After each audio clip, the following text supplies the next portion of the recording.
রীতিমতন আপনারা জানেন যে কাশেম সিদ্দিকী ভাঙড়ে তৃণমূলের প্রার্থী হয়ে ভাঙড়ে নওশাদের বিরুদ্ধে বিধানসভায় লড়ত, আপনারা জানেন। সেই নিয়ে এখন বাংলায় সব আলোচনা হয়েছে। আপনারা জানেন যে বাংলার মানুষ সবাই কম বেশি সবারই কানে কানে পৌঁছে গিয়েছিল যে ভাঙড়ে নওশাদের বিরুদ্ধে তৃণমূলের প্রার্থী হবে কাশেম সিদ্দিকী। এখন ভাই বলা বলি কথা, এখন সোশ্যাল মিডিয়া এখন দেখতে পাচ্ছেন যে একটা পীরজাদা কাশেম সিদ্দিকী ভাইজানের একটা সোশ্যাল মিডিয়ায় ব্যাপক হারে ভিডিও কিন্তু ভাইরাল চলছে।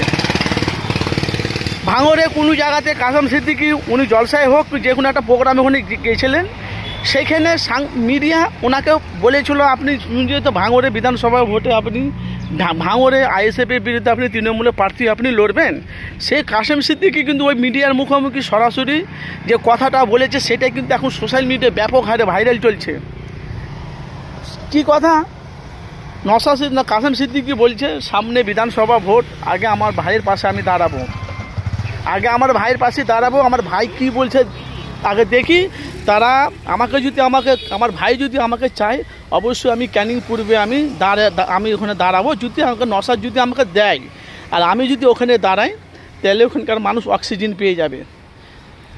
আমি কী বলছি কথাগুলো একটু মনোযোগ দিয়ে শুনবেন ভাইজান, কিন্তু সোশ্যাল মিডিয়া এখন সেটাই নিয়ে এখন কাশেম সিদ্দিকী এই দুটো ভিডিও নিয়ে এখন বাংলায় ঝড় তুলছে। এই যে ক্যানিংয়ে দাঁড়াতে গেলে কাশেম সিদ্দিকী দাঁড়াতে গেলে বলে এক পীরজাদা ভাঙড়ে আছে, আর এক পীরজাদা ক্যানিংয়ে দাঁড়াতে গেলে দুই পীরজাদা তাহলে এখানকার মানুষেরা অক্সিজেন পেয়ে যাবে। সেই নিয়ে এখন বাংলায় বলা বলি করে এখন সোশ্যাল মিডিয়ায় ব্যাপক হারে ভাইরাল চলছে। তো আমি বলতে চাইছি ভাই, কাশেম সিদ্দিকী যে এতদিন এখন বাংলার মানুষ জানছিল তৃণমূলে যাবে, সেটাই এখন একটা সমালোচনা বাংলায় হচ্ছিল, কিন্তু এখন দেখতে পাচ্ছি কাশেম সিদ্দিকী এখন আইএসএফের পক্ষে কথা বলছে।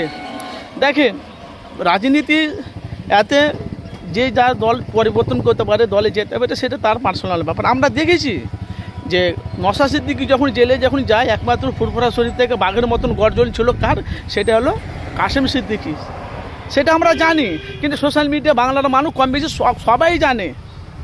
নওশাদ যখন জেলে ছিল একমাত্র আওয়াজ তুলেছিল কাশেম সিদ্দিকী ফুরফুরা শরীফ থেকে, আপনারা জানেন।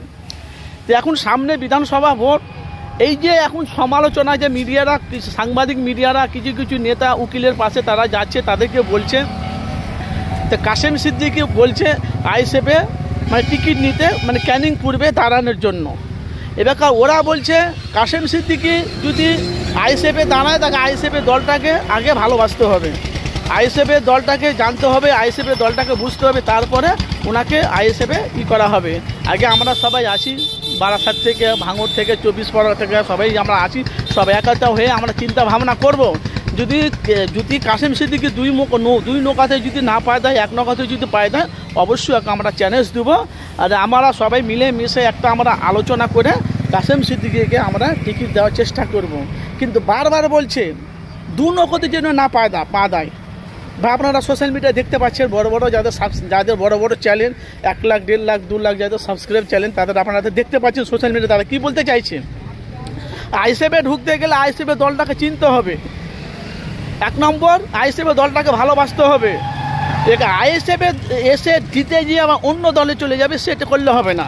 কিন্তু এখন জানেন বাংলাতে এখন যে ভাগে বাংলায় এখন ঝড় উঠছে, এই কাশেম সিদ্দিকী ভাইজানের যে ভিডিওটা, দুটো ভিডিও, ক্যানিং পূর্বে শওকত মোল্লার সাথে হাড্ডাহাড্ডি লড়াই হবে, ক্যানিং পূর্বে যদি দাঁড়ায় কাশেম সিদ্দিকী ওখানে অক্সিজেন পেয়ে যাবে, প্লাস ফুরফুরা শরীফ থেকে এক পীরজাদা ভাঙড়ে আছে, আর এক পীরজাদা যদি ক্যানিংয়ে দাঁড়ায় বাংলার মানুষের জন্য ভালো হয়ে যাবে।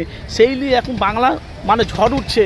ভাই আপনারা মতামত জানাবেন, নওশাদ সিদ্দিকী ওনাকে কি টিকিট দেবে না? আর টিকিট যদি না দেয় নওশাদ সিদ্দিকী কাশেম সিদ্দিকী, সেই কাশেম সিদ্দিকী কি তৃণমূল আবার চলে আসবে? না তৃণমূলে আসবে না আইএসএফই যাবে? না তৃণমূল করবে না আইএসএফ, না কোনটা হবে? আপনাদের মতামত আপনারা জানাবেন, কোন কাজটা উনি করবে। আইএসএফে যদি যে তৃণমূল আসবেন, আর আইএসএফ যদি টিকিট না দেয় তৃণমূল আসবে কি না আসবে, সেটা কাশেম সিদ্দিকী ভাইজান সেটা পার্সোনাল ব্যাপার। আপনাদের মতামত জানাবেন, আপনারা অবশ্যই মতামত জানান, কেন আপনারা জানেন যে সত্যটা আমি মানুষের কাছে তুলে ধরি। তো প্রত্যেকটা ভাইকে আমার এফএস আনারুল মিডিয়ার চ্যানেলের তরফ থেকে আপনাদের কাছে রিকোয়েস্ট রইল আপনাদের মতামত জানাবেন যে বিধানসভা ভোটে কি কাশেম সিদ্দিকী কি নওশাদ সিদ্দিকী টিকিট দেবে দেবে না। দেখো নওশাদ সিদ্দিকী বলে হবে না, ওর সবাই মিলেমিশে ওদের সব আইএসএফে যত কর্মী আছে একটা সিদ্ধান্ত নিয়ে তারা একটা যে কোনো একটা প্রতিষ্ঠানে তারা আসে, তারা সব আলোচনা করে তারা নওশাদ কাসেম সিদ্দিকীকে ক্যানিং পূর্বে ওনাকে টিকিট দেওয়ার সিদ্ধান্ত চলছে। আপনারা যে মতামত জানাবেন।